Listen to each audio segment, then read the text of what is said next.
दरबार का सामान कैसे लिया, और उनको चोर समझकर जो है पकड़ा। चलो, उन्होंने बोला महाराज हमने चोरी नहीं की। बोले जो भी सफाई देनी है महाराज के सामने कहना। तो राज दरबार में ले गए उन दोनों को। राजा ने कहा भाई क्या बात है, तुमने चोरी क्यों की, क्या क्या कारण है, हमको बता लेते। उन्होंने बोला महाराज हमने चोरी, हमको तो झूठा जो इल्ज़ाम लगाया जा रहा है। तो राजा ने कहा कि भाई देखो, अब क्या किसी ने भी उन पर विश्वास नहीं किया। राजा ने कहा कि जाओ इनको कारागार में डाल दो। तो उनको कारागार में बंद कर दिया गया। घर में उनकी धर्मपत्नी भी जो है दुखी होने लगी। तो घर में युवा दोनों मानसिक सांसारिक पीड़ा अनेक प्रकार से दुखी होने लगी। एक दिन किसी ब्राह्मण की घर कथा हो रही थी और लड़की वहाँ कलावती चलेगी। रात को विलम्ब होगी और माता ने कहा कि बेटी अब तक कहाँ रहे, तेरे मन में क्या है, क्योंकि स्त्री जाति ऐसी है जब बालपन है तो माता पिताओं का ध्यान होता है। वे पढ़ भी रहे कि मोबाइल पे लग रहे हैं, इनका ध्यान भी रखना चाहिए बच्चों का, पढ़ भी रहे हैं। और फिर ब्याह हो जाता है, पराए घर में आती है लड़की अपने घर बार छोड़ के। फिर पति का कर्तव्य है उसका देखभाल करना, जैसे आप सभी लोग करते हैं। फिर माँ बाप वृद्ध हो जाते हैं, बुजुर्ग हो जाते हैं, फिर बेटे का कर्तव्य माता पिताओं का ख्याल करना है, उनकी सेवा करना समय पे उनकी। इस प्रकार उसने कहा कि माता ऐसी बात नहीं है, वहाँ कथा हो रही थी तो कथा में विलम्ब होगी इसलिए मैं देर होगी। तो चलो कोई बात नहीं है।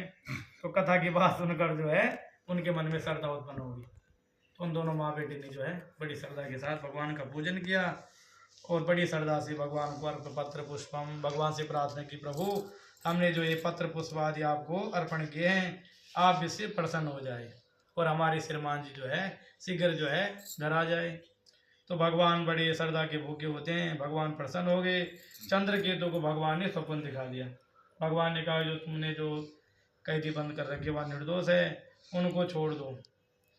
तो राजा की स्वप्नवाणी चुप होकर जो है राजा खड़ा हुआ और सभी मंत्रियों को बुलाकर कहा इस प्रकार का मेरे को स्वप्न आया था। वे भगवान चतुर्भुजधारी सपने में आए थे, कह रहे थे उन वैश्यों को छोड़ो, किसी प्रकार के दोषी नहीं, निर्दोष है। तो मंत्रियों की बात सुनकर जो है राजा ने उनको बुलाए, नए नए वस्त्र आभूषण दिया उनको और भगवान उन्होंने कहा कि महाराज आप किसी प्रकार का आपको भय नहीं है, आप अपने नगर के लिए प्रस्थान कर सकते हैं। तो राजा ने कहा कि जाओ, किसी आपको भय नहीं, आप जा सकते आप। तो साधु ने कहा कि भगवान हम आपकी कृपा से जरूर जो है प्रस्थान करेंगे।